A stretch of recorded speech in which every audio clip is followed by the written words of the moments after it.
A maçonaria, parte 2. No vídeo anterior, mostramos como a maçonaria se propagou e ganhou incontáveis adeptos, e que sua doutrina possui um simbolismo que nem mesmo os próprios maçons, os quais não alcançaram os graus mais elevados, conseguem entender. E agora, nós avançaremos ainda mais, dentro da maléfica e ocultista doutrina maçônica.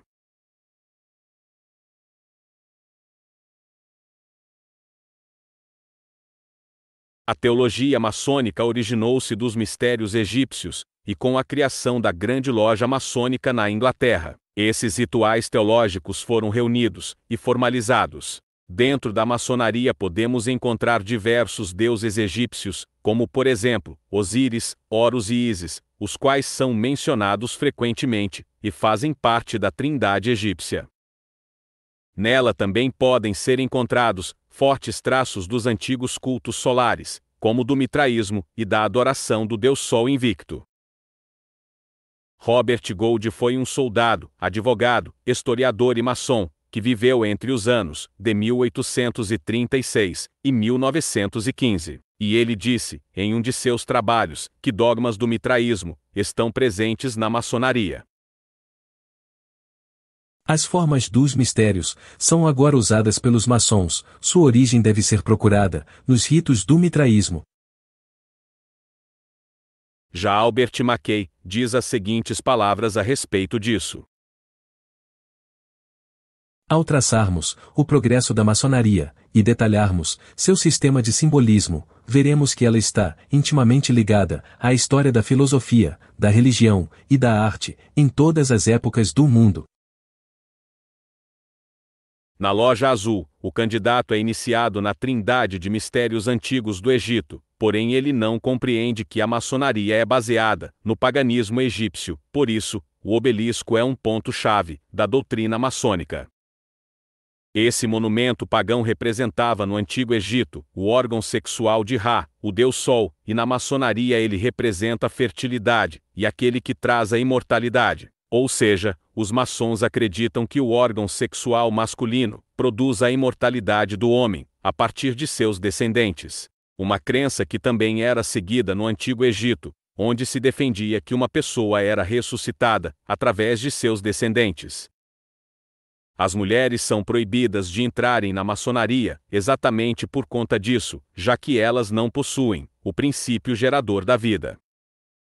Tal pensamento pode não fazer muito sentido para algumas pessoas, mas é o que a maçonaria defende secretamente. Geralmente, quando um maçom morre, um obelisco é colocado em seu túmulo, e isso pode ser visto em lápides de maçons famosos, e entre eles estão George Washington e James Madison, ambos presidentes dos Estados Unidos. Este é o túmulo de George Washington, onde há 2 obeliscos. Enquanto esta outra foto mostra o túmulo de James Madison. Albert Pike fala sobre o significado da pirâmide e do obelisco. A figura da pirâmide e do obelisco, lembrando a forma de uma chama, fez destes monumentos uma consagração ao sol e ao fogo. O sol sempre foi adorado através dos séculos, em diferentes culturas, e um dos principais símbolos usados na maçonaria é o ponto dentro do círculo. Albert Mackay explica o significado desta alegoria. O fálico era a imaginação do órgão gerador masculino. Era representado geralmente por uma coluna que na sua base era rodeada por um círculo. O ponto dentro do círculo foi proposto pelos antigos para ser uma espécie de poder fálico da natureza, o qual eles adoravam, sob a forma única do ativo ou o princípio masculino, sob o passivo ou do princípio feminino. O ponto dentro do círculo é derivado da adoração ao Sol, que na verdade é de origem fálica. É um símbolo do universo, o Sol sendo representado pelo ponto, enquanto o círculo é o universo. Aqui Albert Mackay insinua que o Sol é o centro do universo, espiritualmente e materialmente, uma teoria que provém do heliocentrismo. Hélio era o deus Sol grego, que foi bastante cultuado pelos antigos. O homem insiste em afirmar que o Sol detém tal soberania e privilégio, mas na verdade, Adonai é o centro do universo, pois tudo foi criado por ele, e tudo está ao seu redor. Albert Pike, o grão-mestre do rito escocês, diz o seguinte a respeito do Sol. O Sol e a Lua representam dois grandes princípios, de todas as gerações, o ativo e o passivo, o macho e a fêmea, a estrela brilhante, ou Horus. O Sol é o símbolo antigo, do doador da vida, e poder gerador da divindade. Para os antigos, a luz era a causa da vida, e Deus era a fonte, de onde toda a luz fluía. O Sol foi a sua manifestação, e imagem invisível. A Lua era o símbolo, da capacidade passiva da natureza de procriar, a fêmea. Era símbolo de Ísis, Astarte, e Ártemis, ou Diana. Os mestres da vida eram a divindade superior, acima de ambos, e manifestos através de ambos. Zeus, o filho de Saturno, torna-se rei dos deuses, Horus, filho de Osíris, e Ísis, tornam-se o mestre da vida, Dionísio ou Baco, tal como Mitra, tornam-se o autor da luz, da vida, e da verdade. Os mestres da luz e da vida, o Sol e a Lua, são simbolizados em todas as lojas, pelo mestre e pelos vigilantes, e isto torna, o dever do mestre, prover luz para os irmãos, por si mesmo, e através dos vigilantes, que são seus ministros. O Sol representa a verdadeira luz. Ele derrama seus raios fecundos sobre a Lua, ambos voltam suas luzes sobre seu fruto, a estrela flamejante, ou Horus, e os três formam o grande triângulo equilátero, no centro do qual está a letra geradora da Cabala, que dizem ter criado a estrela. Nossos irmãos ingleses disseram, a estrela flamejante ou glória, no centro, nos representa a grande luz, o Sol, que ilumina a Terra, por sua influência genial, abençoa a humanidade. Seu poder é imenso, porque sua sabedoria é imensa. O gênio é o Sol, da esfera política. Força e sabedoria, seus ministros, são os globos que levam sua luz para as trevas, e respondem a ele, com sua verdade sólida e refletora. A maçonaria usa muitos símbolos e códigos, para sempre camuflar sua verdadeira adoração. A representação do Sol está presente em incontáveis falsas doutrinas, e muitas vezes ele é adorado subliminarmente. Já a maçonaria faz isso de uma maneira mais aberta, assim como acontece com o catolicismo, onde símbolos do Sol podem ser vistos em qualquer igreja católica.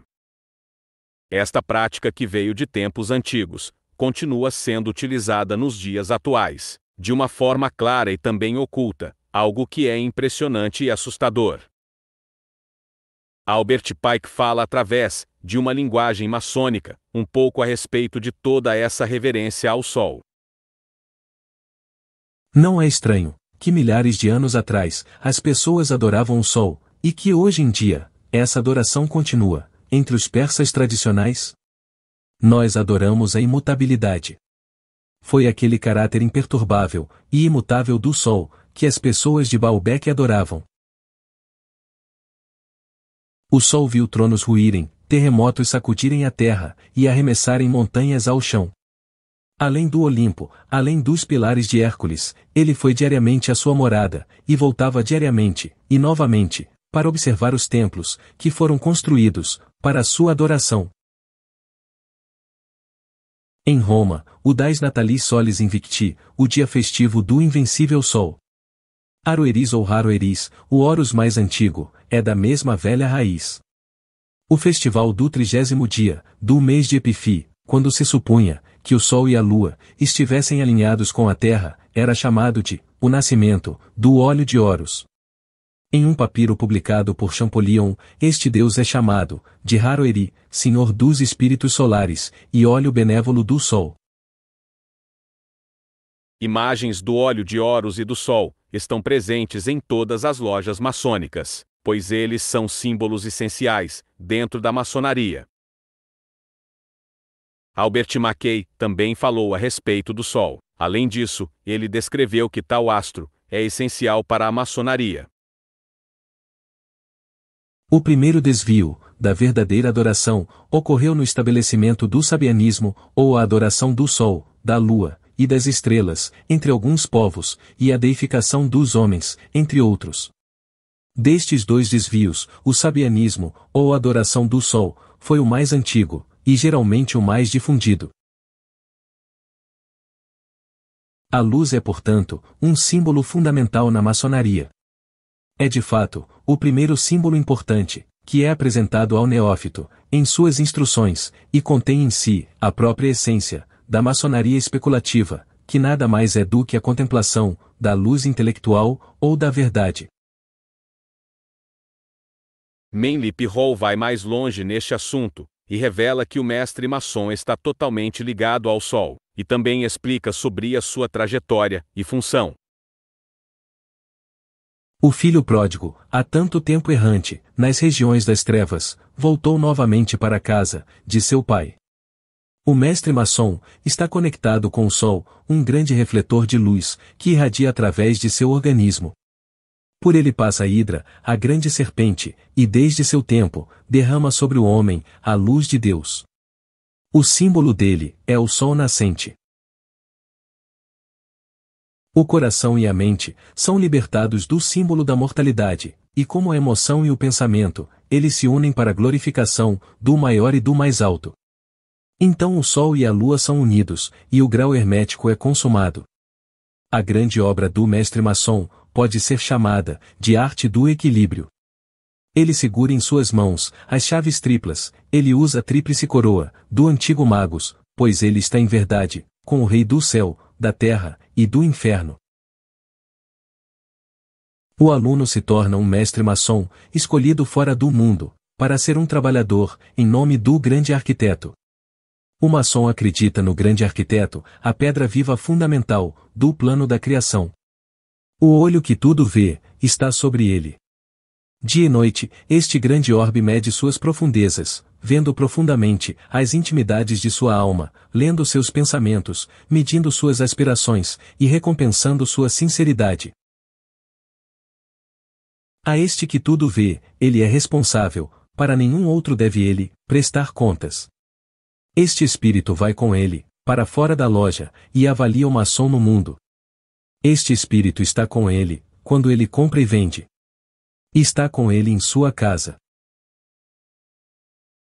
Muitas pessoas podem insinuar que tais relatos e descrições contidos nestas obras, e que foram feitos pelos maçons mais influentes, não são suficientes para afirmar que a maçonaria adora e segue Satanás, o acusador, o qual sempre é chamado, pelas falsas doutrinas de Lúcifer, o portador da luz, como uma forma de exaltá-lo, já que ele é considerado subliminarmente dentro do paganismo, o Deus Sol. Vejamos agora o que os grandes nomes da história da maçonaria dizem a respeito do diabo. Sim, Lúcifer é Deus, e infelizmente Adonai também é Deus. A verdadeira e pura religião filosófica é a crença em Lúcifer, o igualitário de Adonai. Mas Lúcifer, Deus de luz e Deus de bondade, está lutando pela humanidade contra Adonai, o Deus das trevas e da maldade. Aqui vemos claramente, e não de forma simbólica ou enigmática, que a maçonaria transforma a luz em trevas, e as trevas em luz. Os maçons contemplam Satanás, como se ele fosse uma divindade, enquanto Adonai, o verdadeiro Deus, e Criador do universo, é deixado de lado. Porém muitos maçons não entendem completamente toda esta simbologia que lhes é entregue de uma forma oculta, e somente através de estudos bíblicos e dos próprios livros maçons é que eles podem enxergar a verdade. A maçonaria não é cristã, como ela se auto-intitula, e sim uma sociedade luciferiana, que exalta o Deus Sol, o ilusório portador da luz.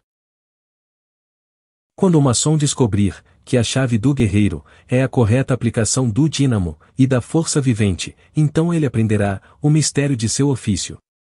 As forças agitadas de Lúcifer estão em suas mãos, e antes que ele possa avançar e subir, ele deve provar a sua habilidade em aplicar esta energia. A vigilância incessante sobre o pensamento, a ação e o desejo é indispensável, Para aqueles que desejam progredir no desenvolvimento de seu próprio ser, e o grau de companheiro é o grau de transmutação.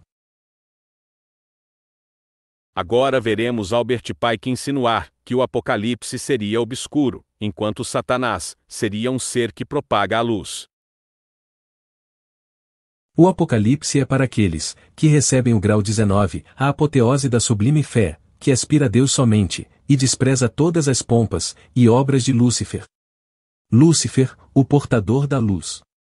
Nome estranho e misterioso, para dar ao espírito das trevas. Lúcifer, o filho da manhã. É ele que traz a luz, e com seus esplendores intoleráveis, engana almas fracas, imorais ou egoístas? Não duvide. As tradições estão cheias de revelações e inspirações divinas. A inspiração não vem de uma era, nem de uma crença. Platão e Filo também foram inspirados. O Apocalipse, de fato, é um livro tão obscuro como o Sorrar. Mais uma vez podemos ver que a maçonaria transforma as trevas em luz, e a luz em trevas, ao chamar o livro de Apocalipse de obscuro, e Satanás de um ser de luz. A maçonaria também utiliza o termo Abaddon como uma palavra sagrada, no grau 17 do rito escocês, que é intitulado de Cavaleiro do Oriente e do Ocidente. Porém, em Apocalipse, tal nome refere-se ao anjo do abismo, ou seja, a Satanás. E tinham sobre eles, como seu rei, o anjo do abismo, cujo nome em hebraico é Abaddon, e em grego, Apolion. Apocalipse capítulo 9, versículo 11. No ritual, do grau 18 do rito escocês, denominado Cavaleiro Rosa Cruz, os maçons apontam com a mão direita para o céu, e depois, com a mão esquerda para a terra. Este mesmo gesto pode ser encontrado na figura satânica do Bafomé. Esta foto mostra uma das salas secretas de uma loja maçônica, usada para cerimônias.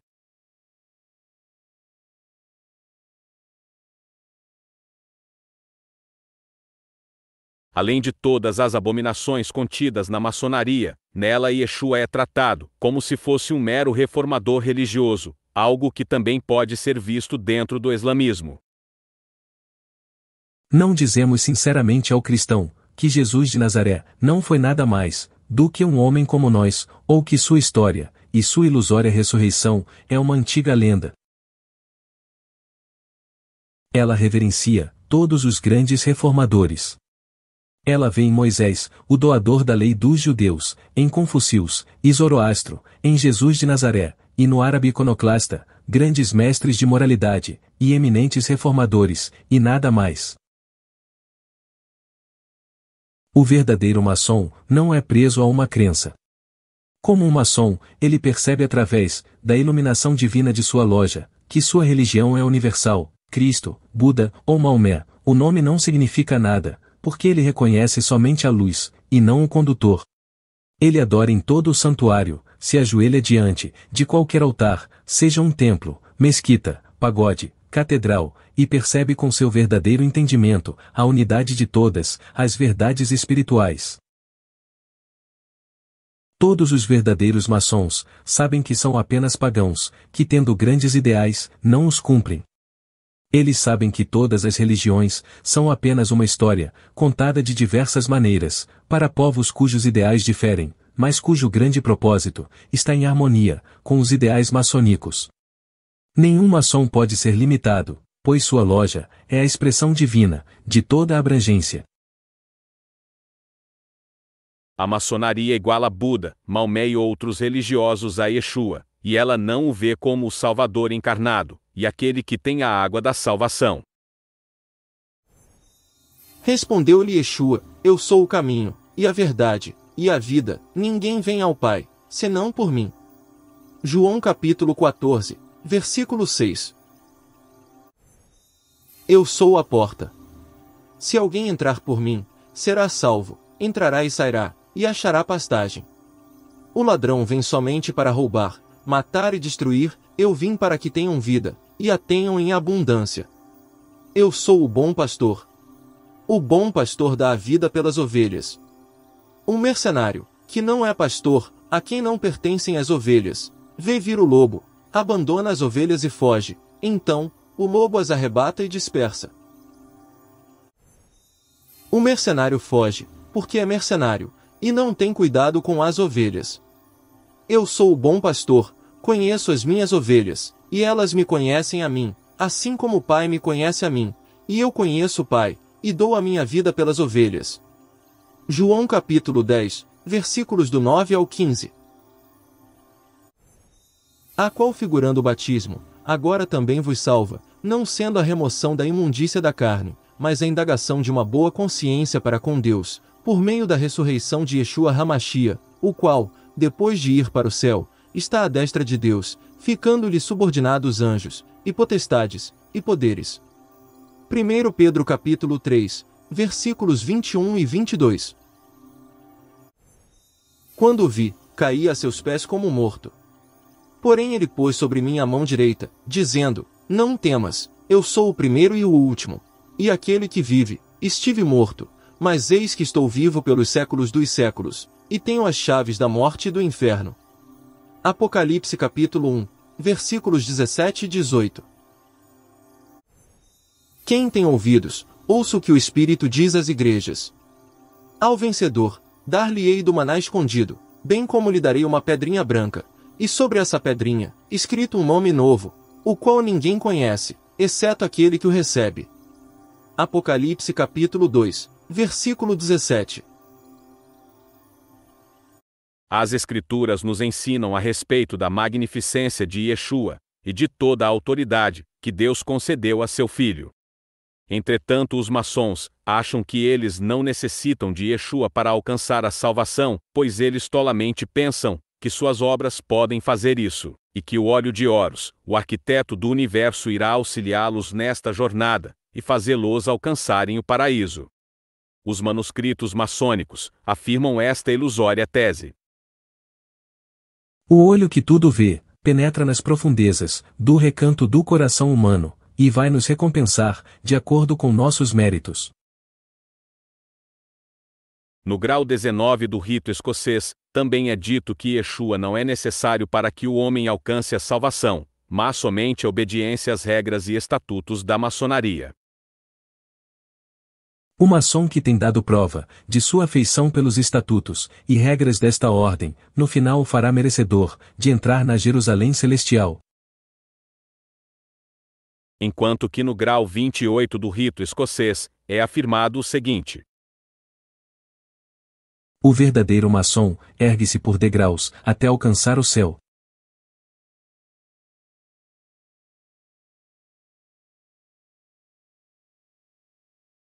Assim como no catolicismo, a maçonaria também segue uma trindade, a qual está ligada com o Egito Antigo, a filosofia grega e a religião greco-romana.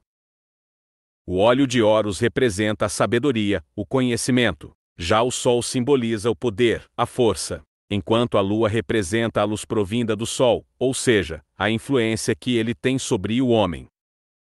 E assim é formada uma trindade, que é adorada dentro da maçonaria. Esta simbologia maçônica também estava presente na antiga religião egípcia, onde a lua era o ventre que gerava o deus Sol, enquanto o óleo que tudo vê estava relacionado com Horus e representava exatamente o Sol. Dessa forma, esta trindade exaltava uma mesma divindade, que era o deus Sol. Veja o que Albert Pike fala a respeito da diabólica trindade. A trindade da divindade, de um modo ou de outro, tem sido um artigo em todos os credos. Ele cria, preserva e destrói. Ele é o poder gerador, capacidade produtiva e o resultado. Nele são representados o Sol, a Lua e as estrelas. A trindade do poder, sabedoria e harmonia, que presidiu a construção desta obra maravilhosa, estas três grandes luzes, também representam o grande mistério dos três princípios, da criação, dissolução ou destruição, e reprodução ou regeneração, consagrado por todos os credos, em suas numerosas trindades. Como apenas um tal, simboliza que há um só Deus, por isso, sem dúvida, o triplo tal, cuja origem não pode ser rastreada, foi representado intencionalmente, pela trindade de seus atributos, 3 pilares maçônicos: sabedoria, poder e harmonia. Também encontramos no Egito, esta tríade ou trindade: Amon-Ra, o Criador; Osíris-Ra, o doador da fecundidade; Horus-Ra, o dominador da luz, simbolizado pelo verão, outono, e o sol da primavera. Para os egípcios, havia apenas 3 portas do templo, e por conta dos diferentes efeitos do sol sobre estas 3 estações, a divindade aparece nestas 3 formas. A Trindade está presente em quase todas as religiões pagãs, no catolicismo, e até mesmo dentro de algumas doutrinas evangélicas. No entanto, ela não é encontrada na Palavra de Deus, pois a Trindade é uma invenção do homem.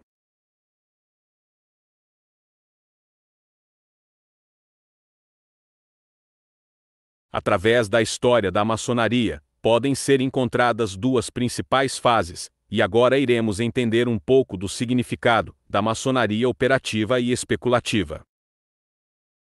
Maçonaria operativa. Ela consistiu na prática dos pedreiros e construtores maçons, antes do século XVIII, os quais estavam comprometidos na construção material. Considerada meramente como uma arte útil, destinada à proteção e à conveniência do homem, pela construção de edifícios, que possam suprir suas necessidades intelectuais, religiosas e desejos físicos. Em contraste com a maçonaria especulativa, portanto, disse que está engajada na construção de um templo material. Maçonaria especulativa. Ela surgiu no século XVIII, com a criação da primeira Constituição maçônica, sendo focada na chamada construção espiritual. Considerada como uma ciência, que especula sobre o caráter de Deus e do homem, e está engajada em investigações filosóficas da alma e de um futuro de existência, no qual utiliza os termos de uma arte operativa. Está engajada simbolicamente na construção de um templo espiritual. A construção espiritual da maçonaria é totalmente focada no paganismo. No entanto, ela também mistura elementos do cristianismo e catolicismo.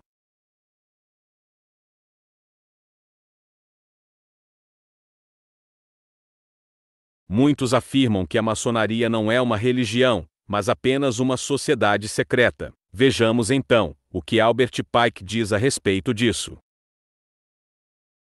Toda loja maçônica é um templo da religião, e seus ensinamentos são instrução em religião. É o eterno, a imutável religião universal, tal como Deus a plantou no coração da humanidade universal.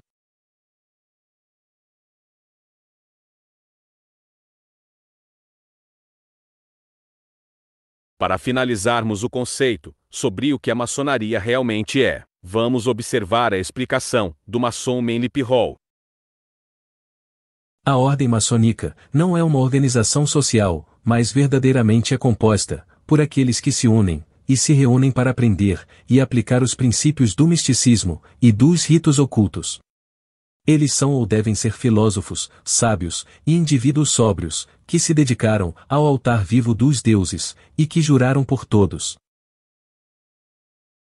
Todos os verdadeiros maçons sabem que seu trabalho não é secreto, mas percebem que deve permanecer oculto para todos os que não vivem a verdadeira vida maçônica. Ainda que os chamados segredos da maçonaria fossem gritados dos telhados, a fraternidade estaria absolutamente segura, pois certas qualidades espirituais são necessárias antes que os verdadeiros segredos maçônicos possam ser compreendidos pelos próprios irmãos. Daí é que as supostas exposições da maçonaria, impressas por milhares e dezenas de milhares, desde 1730 até a data presente, não podem ferir a fraternidade. Eles revelam meramente as formas externas e cerimônias da maçonaria. Somente aqueles que foram pesados na balança e encontrados verdadeiros, retos e fiéis, preparam-se através de seu próprio crescimento para apreciar os significados internos de sua arte. Dentro do próprio ser do maçom, está oculto o poder que, resplandecendo de seu ser purificado, constitui a palavra do construtor.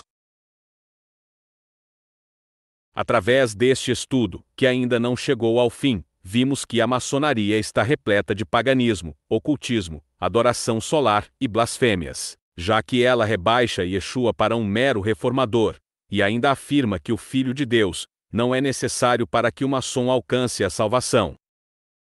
A maçonaria emprega o simbolismo em sua doutrina, assim como a Igreja Católica também faz, e por conta disso, as pessoas não entendem no que realmente consiste a sua doutrina, inclusive grande parte dos próprios maçons, que ingressam nesta sociedade secreta pensando que ela é cristã.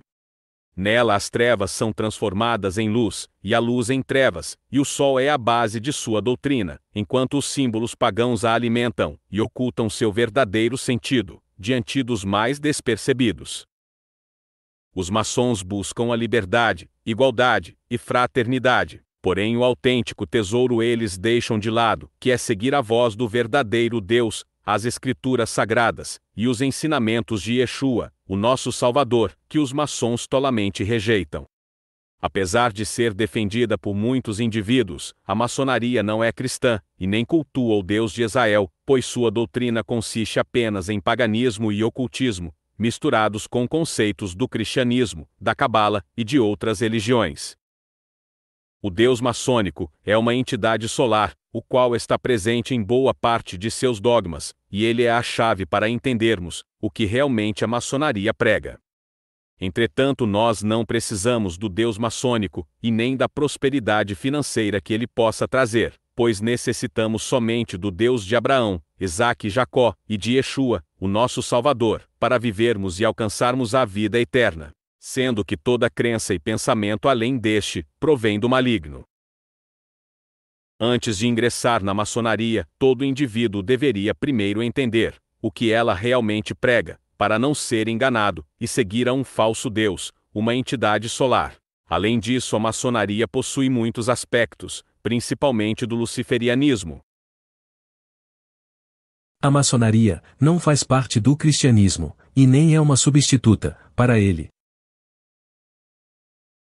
De fato, a maçonaria não faz parte do cristianismo, pois sua doutrina é baseada nos rituais e crenças do Antigo Egito, na veneração do sol e em muitas outras formas de paganismo.